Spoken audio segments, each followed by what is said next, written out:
Hello, welcome to Live Reality Games. My name is Steven Stewart. I'm here today to talk about episode 7 of Survivor BC. We are in the second episode of The Merge. But I am not alone today. I'm joined with a person who has experienced many games. She's played Big Brother Maryland, Big Brother Columbus, Survivor Maine, Home for the Holidays, Real Foot. She's a 2-time veteran, Survival Challenge, Pirate Booty Camp. She hosts her own original game. She volunteers with Victory House Mill, but more importantly, of all these titles, the only one that matters. Yes. She is the season 4 winner of Survivor BC. Canada. Wow, I'm blanking on the name. The Battle of BC, right? Mm-hmm. Jessica, how are you doing? Thank you for being with me today. I'm doing great. Glad to be here. Thanks for asking me. We talked a little bit about this. I'm watching this season, and there are some fun parallels with your season. Mm-hmm. Kinda, yeah, in a way. Except they're actually playing Survivor, and our season wasn't playing Survivor. Shout out to any season 4 people. But yeah, I'm actually excited to watch instead of, because I know it's like to be there. So I'm glad I'm watching. So. Well, at the very least, I what we've seen of Rachel's game right now, I kind of parallel you and her a bit, because both of you just are targeted from the get-go at the merge, and both of you have to. Like, you don't play your idol at your first merge vote, but you play your idol at the second merge vote, right? I play my idol at my first tribal council. So. Well, you play a lot of idols. There's that part of the thing. The difference is she wasn't targeted the very first tribal, versus I was targeted at every vote that I went to. But yeah, I see similarities. It probably helped a little this season that there was a majority of American players. There weren't an overwhelming majority of Canadian players. And by the time we're at this episode, I want to say the only Canadians left are Taylor and Aline. Yep. So it probably greatly changed the dynamic when you don't have this U.S.-Canada divide occurring. And it finally, I don't know if it happened in season 5, if it was like Canadian versus American or whatever, but it doesn't seem like it's this way at all. So I'm glad that it was one and done, and it's not the recurring thing. So, well, what have your thoughts been this season leading up to this episode? So the pre-merge and the merge votes. I have a lot of questions. Throw them out there. Let's talk about them. Like, I don't even know where to start. It's just the way that people are like working. I'm shocked, to be honest, the way that the tribes were set up. That I don't know if people on specifically your tribe knew that people played Real Foot before, like 5 out of the 8 of you played Real Foot before. Well, that was what was interesting, right? So I knew Rachel played my season. I knew Lori played the season after. I watched her play. I had no idea Taylor and Tony had played. I don't think Lori or Rachel had any idea they had Real Foot experience. Gotcha. So, I mean, that's the only thing that, like, why in my head, I'm like, oh, I didn't know that. No, like, you guys didn't know. In my head, I'm like, oh, that's an easy first vote right there if you guys all stick together. But the first round, where you guys had to pick the food and no fire, I think it was just the way it came across on camera. It looked like you guys had no food, even though you guys were the food tribe, and I was a little confused. And then it said you had no tarps, but then both tribes ended up with tarps. Yeah. So one thing that it's hard to get a grasp of the episode is those Rockrain coins, right? So we're able to. So we start off with nothing. I mean, our tribe started off with a little bit more food, like I think 1 or 2 boxes of granola bars, I think was our bonus. And then, the coins you were able to find, and like 5 coins got you rope, and another 5 coins got you a tarp. Like some of the basic survival items were pretty easy, but then your luxury item, an extra sleeping bag, or like a flashlight, those got really expensive really fast. Yeah, and it would have helped if that would have been like explained.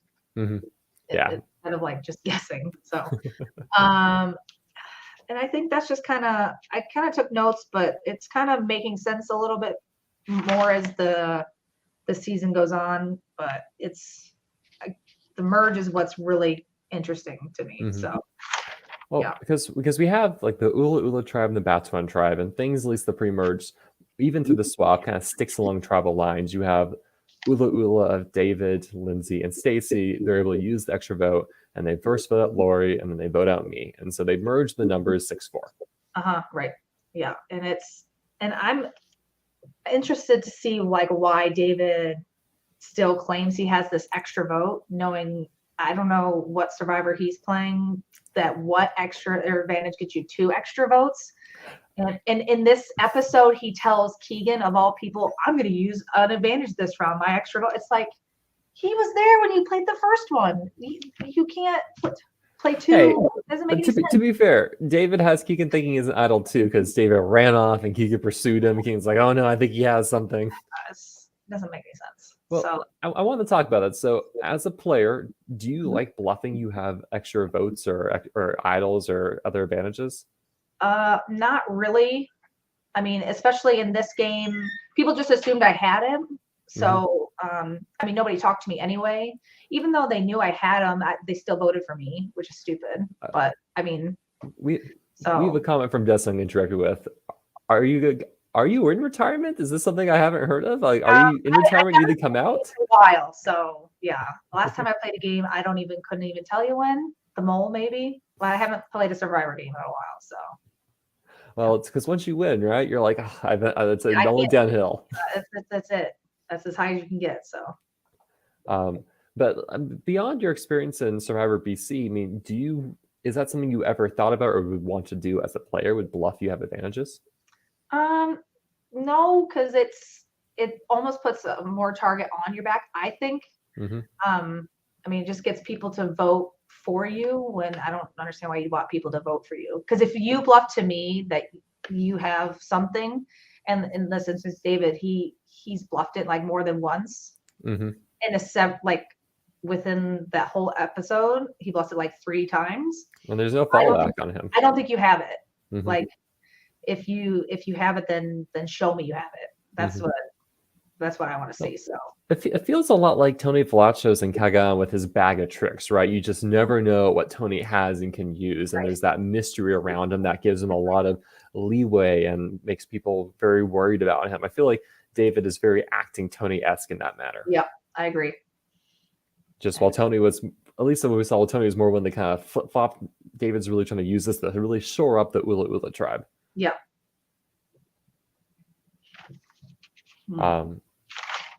So do you have any players you're rooting for right now? I'm rooting for Taylor because I've played with her and I know what type of player she is. We played Real Foot together last and we were supposed to make it to the final 3, but that didn't happen. That's okay. I got voted out at 6, but she's a tough player and she means what she says and she says what she's going to do. And that's that. I've only watched Rachel and I've only hosted Rachel. Even though we're playing similar games, she is more, I think her personality is way different than mine. I think watching her, she doesn't mind confrontation where I do not like confrontation. I'd rather just like, if I don't want people yelling at me, like I don't like to cause drama because that's for other people to do. I don't got time for it. So, but I'm rooting for Rachel and Taylor and Stacy because I love Stacy. So those are my 3 people I'm rooting for at the moment.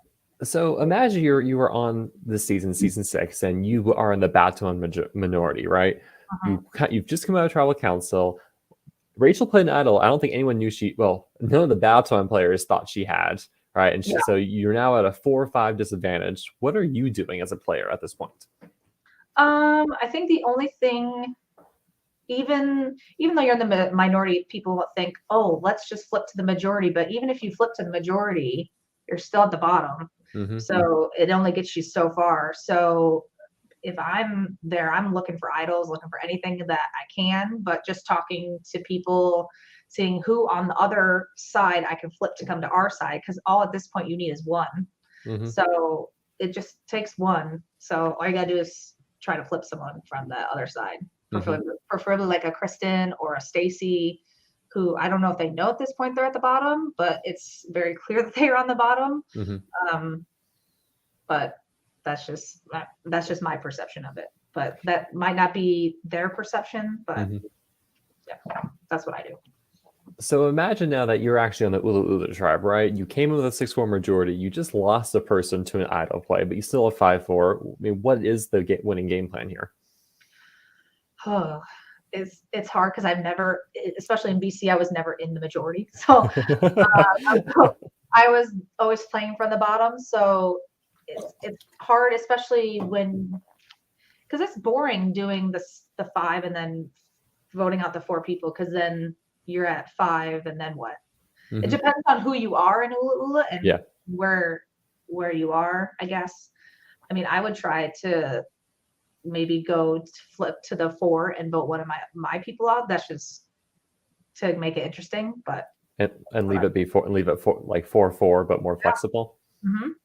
That's I mean, let's say hypothetically this 5 did get to the final 5 with each other, right? David, Lindsay, Kristen, Stacy, and Aleem. Who do you think would be best situated of those 5?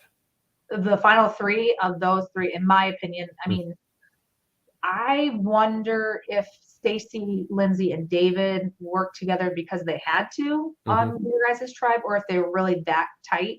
So either the final 3 is Lindsay, Aleem, and David, or it's Stacy, David, and Lindsay.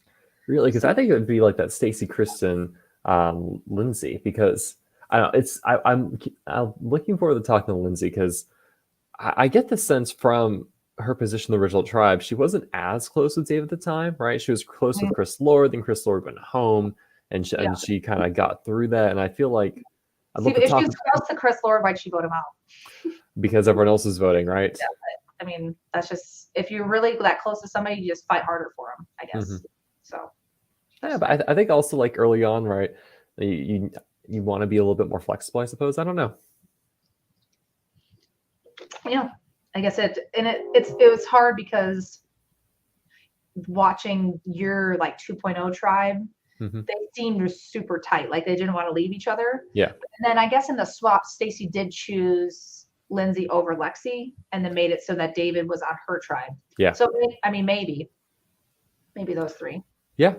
But I don't know. I think it could have been very interesting, but you know, I'm thinking back in the most recent season of Reelfoot, so was it season 8? I think it was season 8. Well, where you have the original Red Tribe, just they stick together to the final 6 or 7, and from there then like people kind of learn the true pecking order in a way, and that lets Justin claim victory because he's the one that's able to work at the best, and everyone else is kind of blindsided because everyone thought they were on top until the cards are shown. Yeah, everyone thinks they're on top until they're not. So that's why I find it easier to work from the bottom, because you know you're at the bottom. And there's no way down. There's no way to go from up, but up. So yeah, I'd rather work from the bottom, to be honest. But. So we start this episode kind of with what's the fallout after this, and one of the things I love is like Rachel's like, how do people know I have an idol? Because Lindsay comes over and says, well, everyone knew you had an idol, and Stacy says everyone knew you had the idol, and Rachel's like, how do you know? And I feel like I get a shout out here that Lindsay's like, well, you know, Steven told me that you all found an idol clue at your camp, and we didn't get one at ours, and we just assumed you naturally would be the one who would find the idol. And Rachel's just like, you went off of what Steven said? The one who was stealing the coins from you? You believed him? Anything helps, whether it's true or not. I mean, you got to go with something. Yeah. And like Rachel in this instance becomes very defensive, and I don't know if that helps or hurts her. And then when Lindsay responds with, well, we were right, and she said something along the lines of, but you saw one of your people go home. It's like, that doesn't answer a question. And it's like, always assume if you have an idol, everyone knows, even if you tell no one. Like, just assume that. So yeah, I mean, a healthy paranoia is what you want. Yeah, like when I had my idols, the only person that knew was Zion at first, and then Craig and Amos, because they gave me their second idol, and then just Amos, but by the third idol, people just assumed I had one. So it's like, you might as well play it up that you have one. So I mean, yeah, I mean, this was like Rachel's first idol, so I don't know. It was just because you don't get to see this on screen. You hear kind of Keegan talk about it in my boot episode, but I actually spent a lot of time talking to Lindsay, and this is one of the things like, hey, you know, they got a clue, we didn't clue, and that must mean the Batoon idol's been found, and that must be one of the 3 on the other side have the Batoon idol. But I don't ever say Rachel has the idol, you should be wary of that. Just like, hey, likely our idol's found. And to be fair, Lori had found it. She just went home with it, and then it got Oh, rehit. she did? Yeah, Lori found the idol and got voted out with it. Wow. Yeah. Can you imagine how why didn't she play it? You know, David and Stacy and Lindsay did a great job only throwing, like, really making it seem like it was between Keegan and me. And I didn't realize, but Keegan realized, like, oh, that means they're actually targeting Lori. Voted for Lori. But Yeah. he never told Lori. Ugh. So Lori never played it. And Oh my God. It's usually the person they're not talking about that is usually Yeah. getting voted for. Ugh. yeah, and so like that would have been it. Like if she Mm. played her idol, I mean, it would have sucked for Lindsay going home because Lindsay was probably the one I wanted the most to work with. But Would you have voted David had you known? David or Stacy? Oh, okay. That would have been better. Yeah. Had you known. Oh, Yeah, dang. I mean, but like I had no idea she had it, and I didn't know it went out of the game. I didn't know it got rehitted. I didn't know any of that. Shit. Oh, So man. when I'm telling Lindsay, hey, they got a clue and we didn't, because I think one of my original tribe on the other side has the original idol, which isn't true.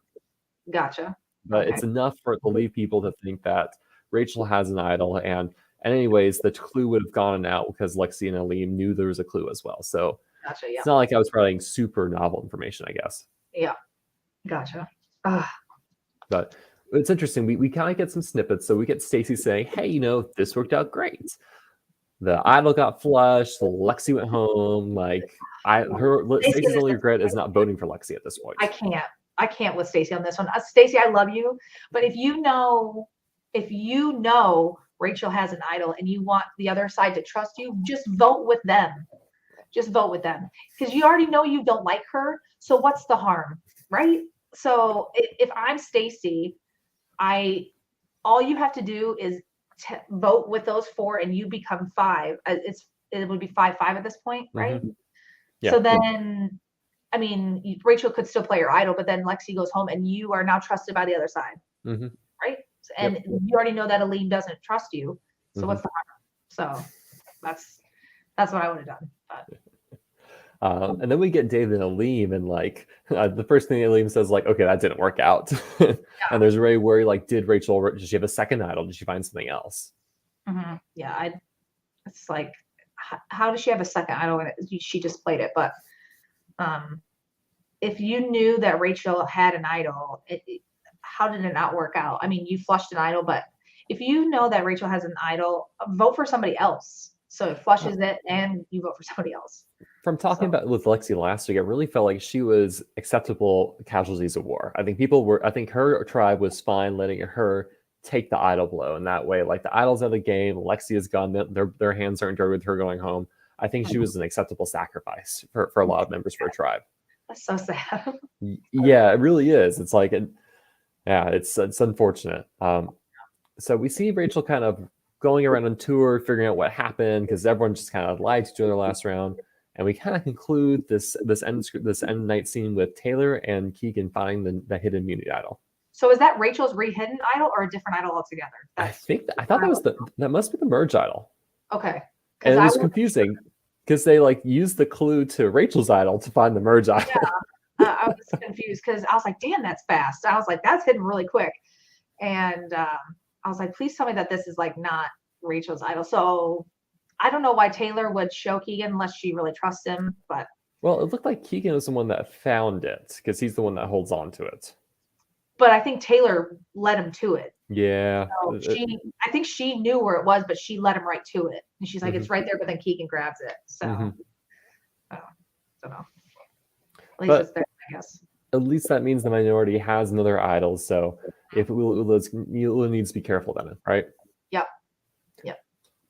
So we get to probably one of my favorite Survivor BC immunity challenges, Flame Wars, where, you know, it's like the challenge where you have a little like statue on your podium trying to knock it over, but it's much more fun because you have candles, you have fire, you have water being thrown in people's faces. It's like, what's not to love about this? Yeah. See, this one was not my least favorite, but like it wasn't aggressive enough for me. I don't know. It's like you could knock your own self out with 2 candles or with like just walking too fast. It just seemed like people were knocking themselves out. Yeah, it was a little windy, unfortunately. So like, I think what you see immediately is Rachel has the winning strategy. She just goes straight to the middle and guards the buckets, and that gives her just such a commanding presence of the rest of the challenge. Yeah, I agree. I And definitely agree. and so all I can think of is like, I guess one thing you do to help counteract that is there's multiple buckets positioned along the edge of the ring or something like that. Yeah. So therefore people have more mobility. But Rachel gets the center and therefore kind of can dictate the flow of the rest of the challenge. Yeah. And I liked at the end when it was the final four that she like told Tony to go attack Aleem, Yeah. but then to get him out, and then in that case sacrifices Tony, and then she can get Kristen because I think she's down to 1 at that point. So yeah, it didn't take much to get 1. So yes, she and Tony double team Aleem. Tony gets out, and Aleem goes out, and Kristen, who's at this point really hurting because of her knee, doesn't have a lot of mobility, and Rachel just essentially boxes her out and just keeps dumping water on her until she's out of the game.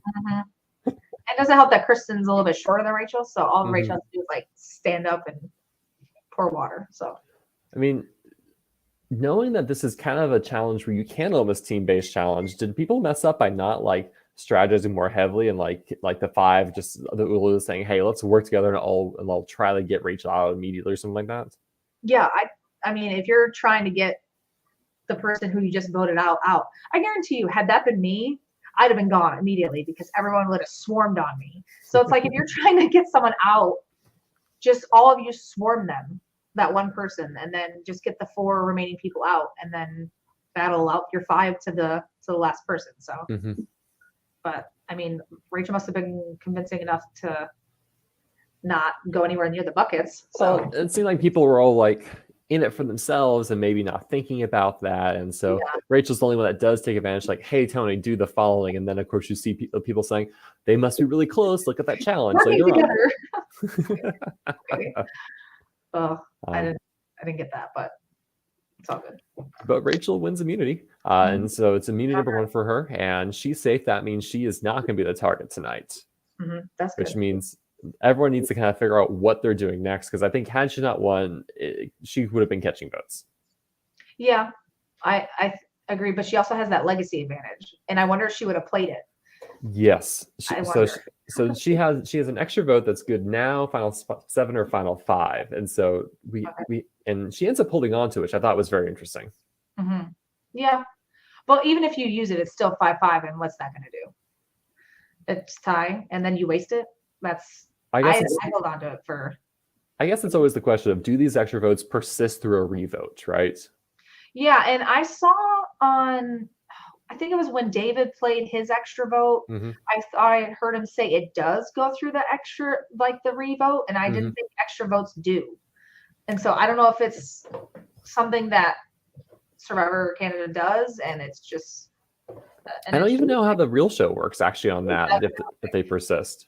Yeah, I don't think it does. Yeah, which makes extra votes like real awesome, but really difficult. Yeah. Okay. David confirms that no, they do not persist in revote. So I think that they did though. Yeah. Or maybe Lindsay just thought they did. Because no, David in the bag of tricks just lied to everyone. No, it's okay. I was like, I don't think that they do, but I think I remember specifically a clip where Lindsay's telling someone they do. I don't know. And honestly, it's a great lie to perpetuate, right? That make people afraid of forcing a tie and going the rocks. If you do think that it is a 5v4 and something might happen, because you hear Aleem talk about, like, people know Rachel has an advantage. People just don't know what the advantage is. So there is speculation. Is it a steal vote? Is it an extra vote? I mean, given that David got an extra vote, people probably have an idea it's probably also a vote-related mechanic. Yeah, that makes sense. That it would be that. So Rachel's is an extra vote at just certain times, though? Yeah. Okay, so since, David, you're watching, I had a question on your extra vote. Was it you had to play it at when you swapped, like that first swap thing, or did you make that up also? Because I thought I heard him say that he had to use it then. It wasn't valid. I'm just making that up. Yeah, I don't remember there being restrictions to it, but David, if you have a chance and you can answer, that would be great, because I actually don't know. I never read the paperwork. I should have grabbed it myself. Whoops. Should have got it. Things that keep me up at night. Yeah. All those missed advantages. They come back to get you. They definitely do. The what ifs. So David says no, he doesn't remember that vote being restricted to when he used it. Okay. That would have been interesting though. You Mhm. had like having to use it. Mhm. That would have made it interesting, but So at the end of the challenge, Dara says, "Hey, I'm gonna let you all know. At the next mini challenge, there is an advantage up for sale for 100 coins." mhm. And we don't get this on camera, but we get a Rachel confessional. She races back to camp and she steals the coins, Mhm. which That's I awesome. felt very vindicated. I was like, I was stealing coins before it was cool and before it was profitable. How hard is it to get these coins though? Is it like really hard or? No, they were scattered around camp, and you kind of find every now and then production replenish them. It wasn't as consistent as Pirate Survival Expedition, Okay, yeah. but decently often you could find them. Okay. I And think I see. one of the things is no one knew that they were going to be used for any sort of advantage in the game until that point. Oh, okay. That's Gotcha. why that's why they're all just in a box all together. Rachel just goes and scoops them up, Gotcha. even though I she heard her say says something about gold coins. Was there like there was different colors. There were some were silver, anything different, some were or gold. were they There all was like there the was no same? point value to Oh, okay. in difference. They were just different colors. Gotcha. Okay. I wasn't sure if it was like gold were worth 20 like coins and silver was worth 10 or okay. There's some confusion because some of the coins were numbered, and there's like, well, if this coin says 5, is it worth 1 or is it worth 5? And there was some back and forth over how that went. This production was a little figuring out the exact nuances to that stuff. Gotcha. Okay. Cool. But Yeah, I love that. I love it.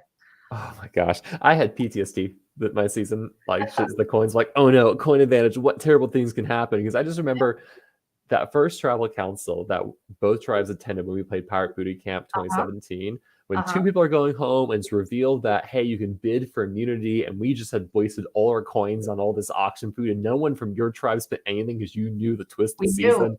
It was traumatizing. We knew, and I got screwed by the coins. Shout out to Dewan Watts if you're watching.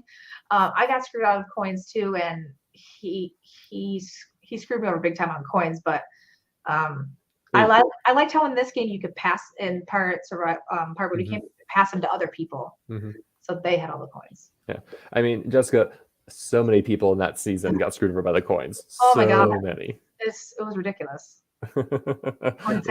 Lance Richards agreed that you got done dirty. He did us dirty so bad. It was and it's like, come on now, come on. But kudos to him. So from here we kind of proceed to the scramble pre-tribal council, and things get weird fast, right? And we start with a scene with David and Keegan, where we get Keegan telling David, "You should watch out for Aleem. Aleem has you on his hit list." Yeah. And I wish I would have saw that. Like, I don't know if they recorded it or whatever, or if, because it's hard to know if someone's telling the truth or if they're just making shit up. Yeah, I messaged Aleem, said, "Hey, did this conversation happen? Did you tell Keegan this?" And unfortunately, he hasn't gotten back to me, so we'll never quite know. But it's interesting. So David gets information that Aleem is spreading information out there, and of course, we see David saying, if I have something, I am using it tonight." He makes it seem like he's using an idol or an advantage, something to hopefully throw Keegan off balance. Yeah. That, and I was talking to you before about David using his alleged extra vote that Keegan already saw him play. It's like, what advantage gives you 2 extra votes? That's what I want to know. If I was Keegan, I would love a double dipping advantage like that. Yeah, show me, or it's like, I already know you played it. So what else can you, unless he found something somewhere, I mean, he could have, but highly unlikely. And so next we see something that we should have seen probably last episode, but the whole Ulu tribe actually comes together and actually can get together and kind of strategize. And it's weird because we don't really see them all come together and say a name, but we do see them come together and talk. Yeah. And David kind of throws out to David throwed out to Aleem that somebody was throwing him under the bus, but doesn't say who. I find that interesting that he doesn't be like, oh, Keegan said this. Yeah, I thought it was weird that David did it publicly in front of the rest of his tribe and also protected Keegan by not saying Keegan's name. It's interesting because, like, for me, like, my understanding of David's game is David's very pro Ula. So it's interesting to see David also kind of be cultivating these other side relationships. Yeah, and maybe that's why he says it in front of the whole group, so the whole group hears it. And so he doesn't get like somebody said, oh, David was talking this about you. So that way his whole alliance hears him say it. And even in my notes, I said, why doesn't David say Keegan in front of the group? Interesting that he brought it up. Mm-hmm.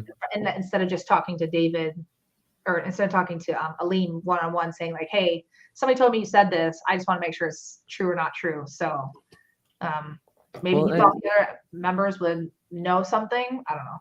I think this ends up being not good for both Aleem and David's game, because as we know, Aleem is the one who's going to be targeted this episode. And this kind of I don't know if this starts the fire or adds the fire, but it seems like it doesn't help with the girls wanting to target him.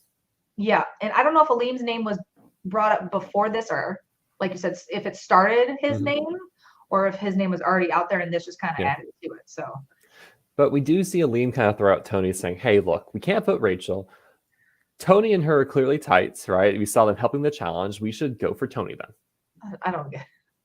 I mean, I guess, but I mean, should he be saying we need to take out Keegan? He's a threat. We need to get out TSL. She's social. I think to me, I mean, just based on the edit, I would think Taylor's closer to her than Tony, because I think they've spent more time together, if I'm not mistaken. So, it just seems like Taylor would be the option, but I'm glad it wasn't. But I mean, just if he's going just based on that challenge, then that's kind of a weird assumption to go off of. But I mean, so we move away from Ula Ula to TSL and Keegan. Taylor here is crying, and I don't know why. So like, my understanding of this season is it is a very emotional season, and I think this is really the genesis where Taylor, I think, has a conversation. We don't get to see that conversation, but she has a conversation with Lindsay, Kristen, and Stacy, and I don't know if she's being purposeful in her emotions, or it is just very emotional when you are the minority and are being targeted. I'm not quite sure where it's coming from, but essentially, she has them promise her that she is not the target and that they want to work with her. And as somebody who's worked with Taylor, I think those are 100% genuine emotions. As someone who's hosted Taylor, played with Taylor, that's 100% genuine. Yeah. Because she keeps crying. And so, like, I think if Taylor was faking it, she would, like, stop crying in front of her tribe. But she keeps crying. And so that to me means from her is it's 100% genuine. But it's effective in that, like, she is able to work with the Ula Ula girls to kind of say, like, hey, we want to work together. And they promise her that they aren't going to write her name down. Yeah. And we see this as a big thing. Like, later on we see Kristen, and Kristen is also crying. Kristen's like, I promise I wasn't going to write their names down. I can't write their name down because I can't break my promise twice in 2 rounds. Yeah. And I wish that this is because a lot of the season, it's a lot of whispers and you can't hear anything. I have to turn it up to like 25. And this is when I wish there was like subtitles, because I did not understand anything Kristen said. Only she said, I just heard break my word. And then she turns to David and you don't hear anything. So it's because she's crying. And so it's like, this is where I want subtitles. Yeah. It's like there was subtitles once in this episode and it didn't even need to be subtitled. It's like you can clearly hear what he's saying. And so a lot of these conversations where they're like talking about people, I'm missing because I can't hear them. Yeah. Some players are serial whisperers. I will say Aleem is much easier to hear than other players. Yeah. So props to Aleem. Thank you for that. Yes. Thanks for the loud talkers. I appreciate it.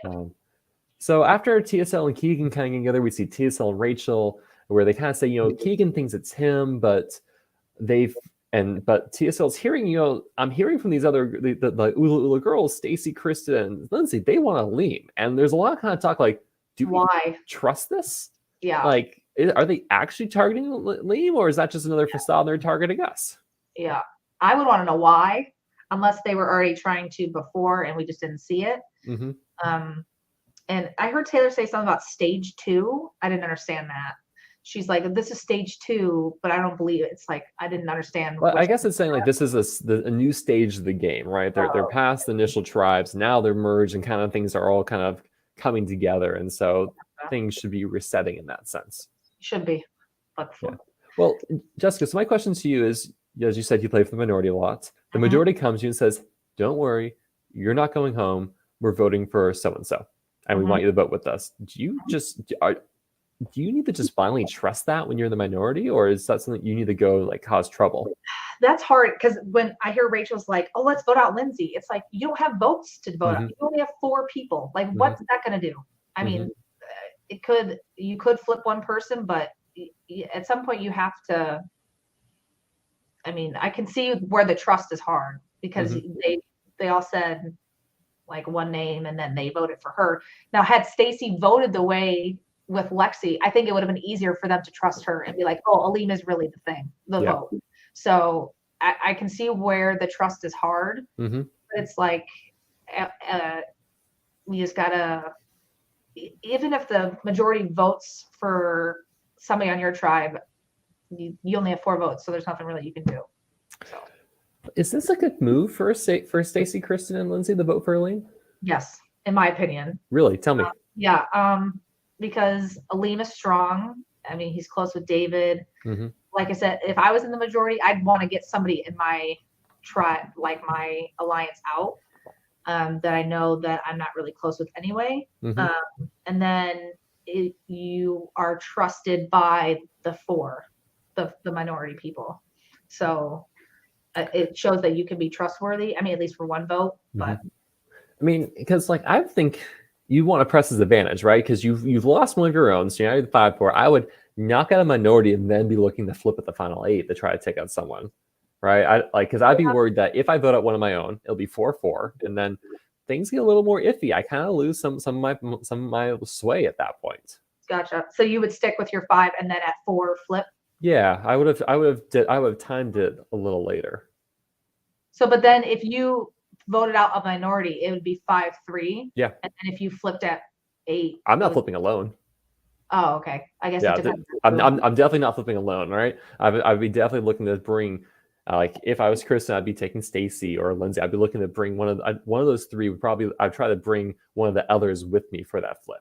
Gotcha. I guess it depends on who you vote out because even if you flip with 2, you still might be at the bottom. Yeah, So, well, definitely. But I guess I'm thinking more Tony-esque. Like, if you are yeah. looking to winnow out both sides of the tribe at the same time, like Yeah. it doesn't quite matter at the bottom as long as you're able to kind of continually do that. But it also can catch up to you and just burn you.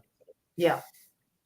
So I don't see. I definitely agree that there's some bad blood between Stacey and Liam, right? They both cast votes for each other, even though they've been very genuine and open about it. They both voted for each other, and Yeah.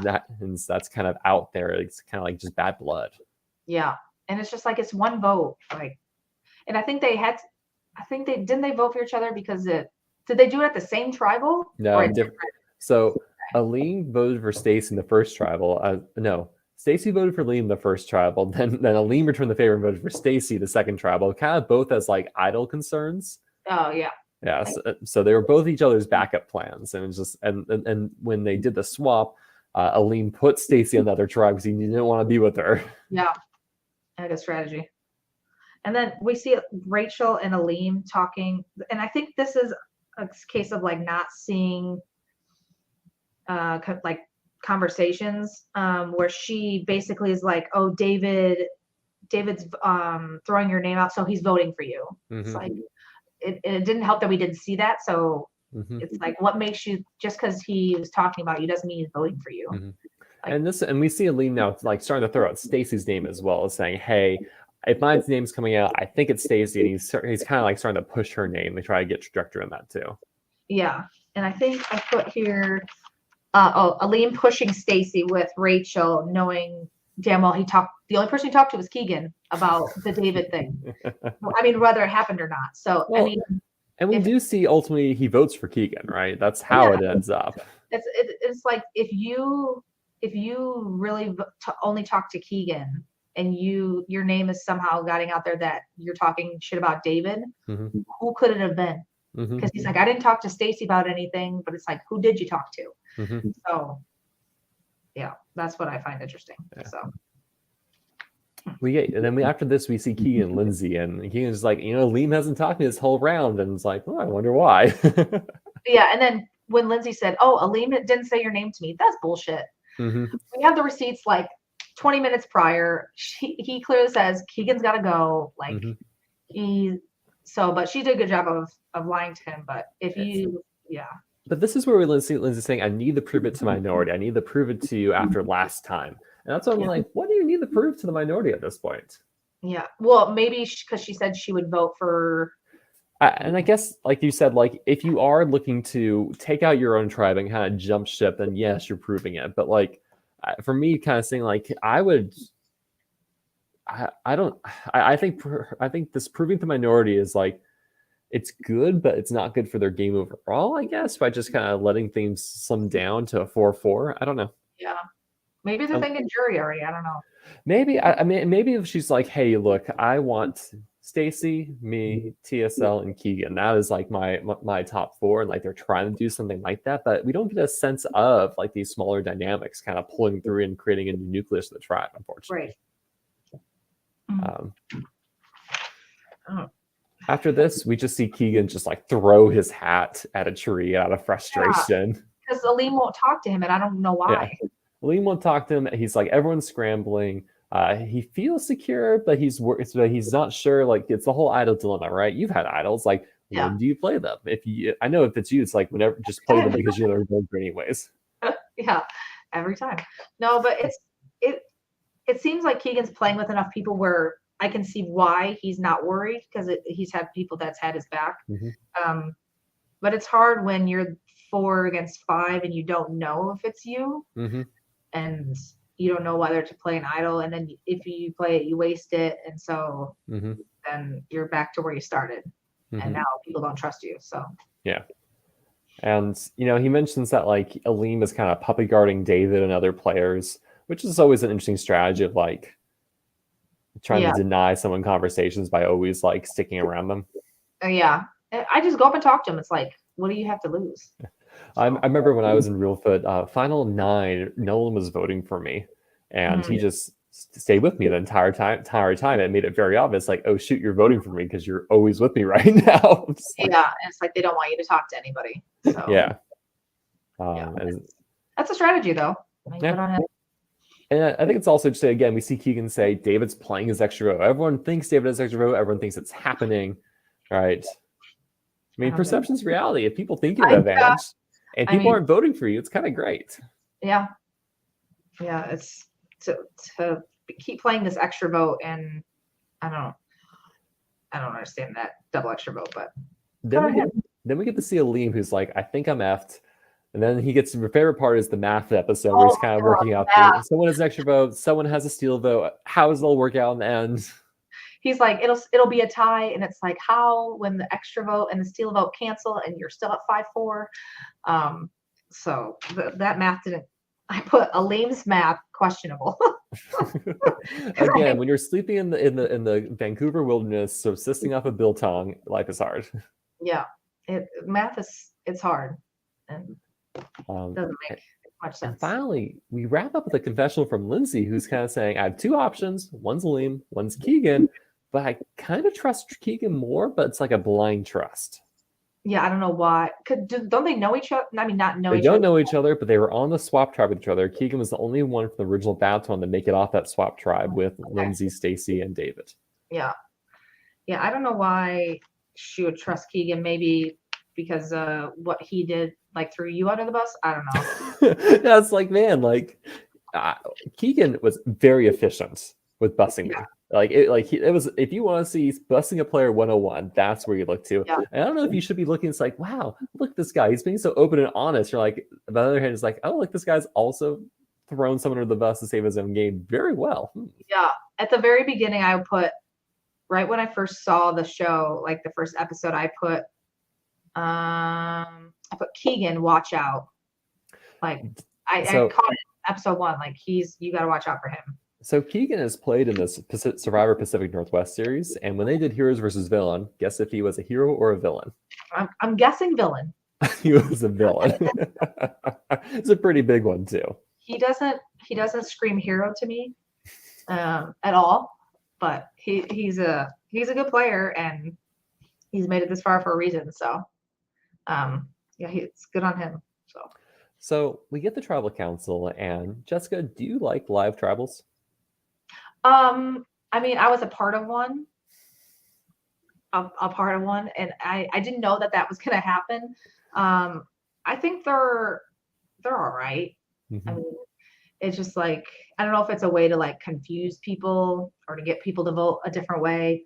But when David's like, I don't know where people are voting, it's like how like were you So sitting down in a log the whole time or was So I nobody? asked David about this. So I was like, Uh-huh. "Hey, talk to me about the live travel." And this was he knew where the votes were going, but David really didn't want Aline to go home. So David just put an act like, "I don't know what's going on. I don't know what's happening," and he wanted to cause live travel, cause chaos, make people think that he was playing an advantage for Aline to try to get his tribe to not vote Aline out.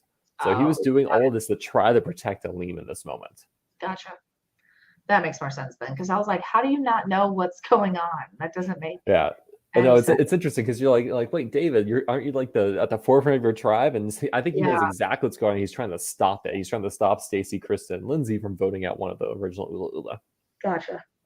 Yeah, it was the same with Devin, and he knew exactly where I was going, but he was trying to confuse everyone else. Hmm.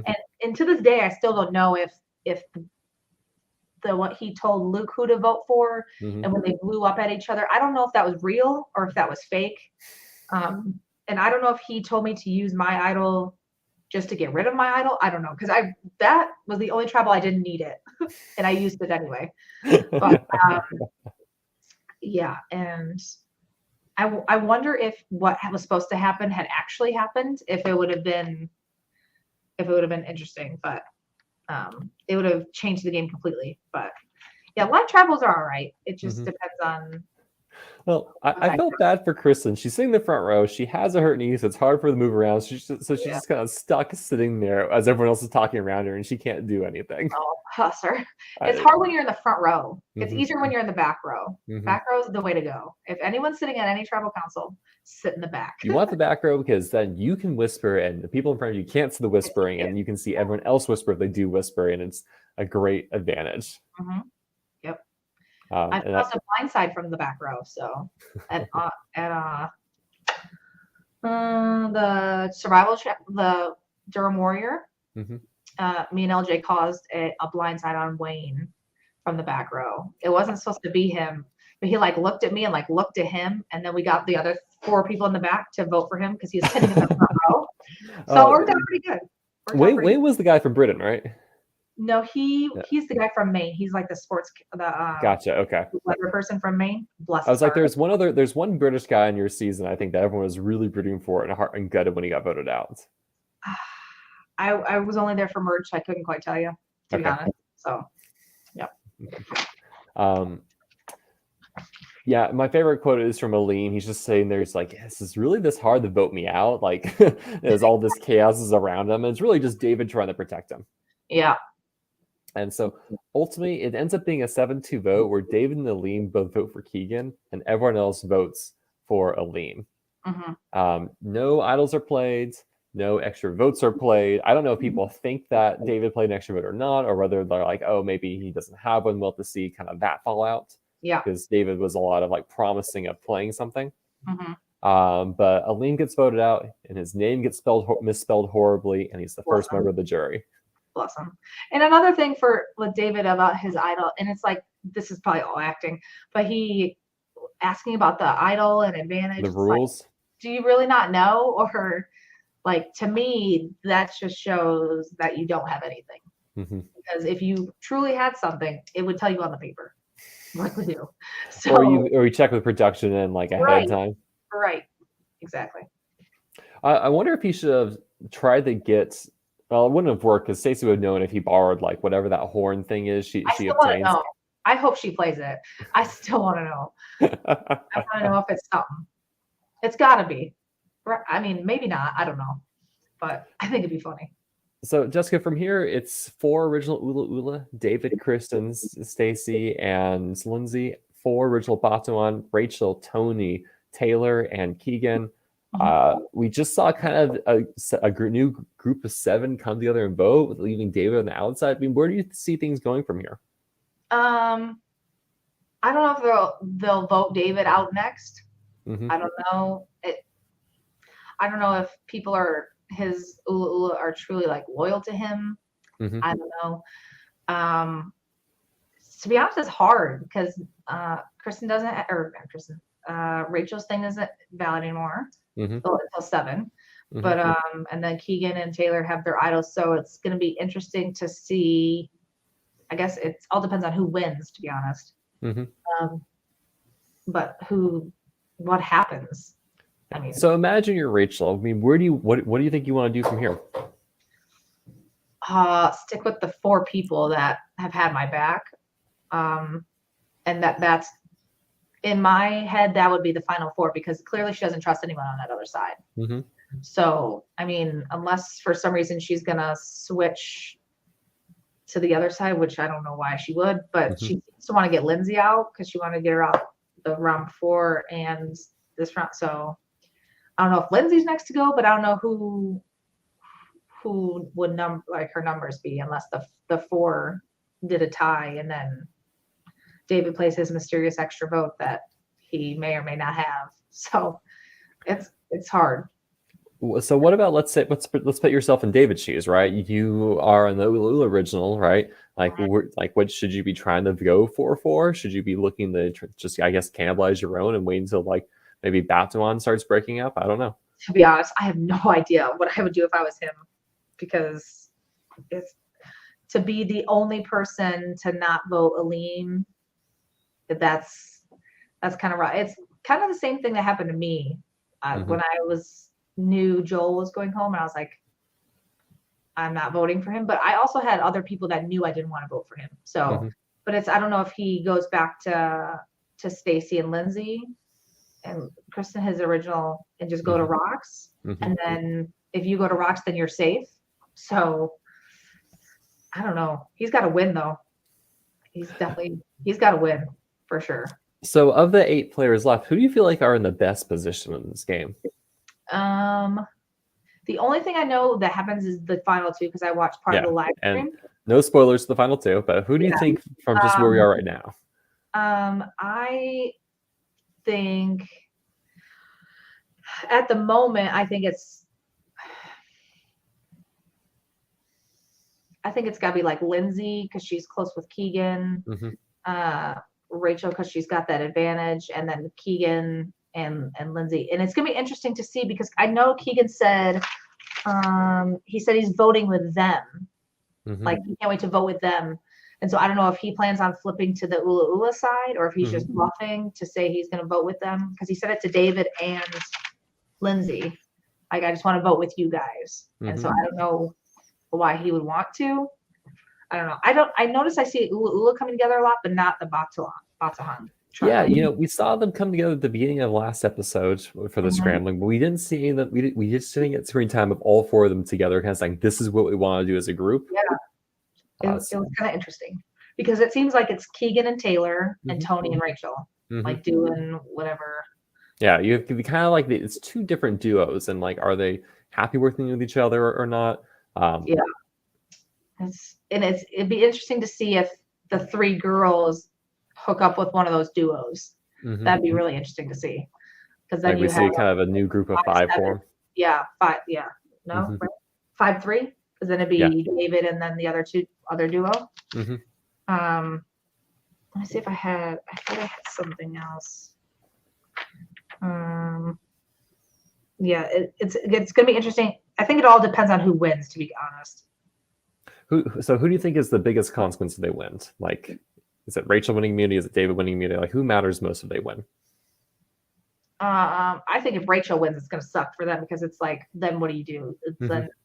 But then if Rachel wins, I think it sucks for Keegan and Taylor because then I think they would almost have to play it if Rachel won. But I think if David won, that would suck even more because then it's like you'd have to vote out one of the 3 girls then because you're not gonna vote your own.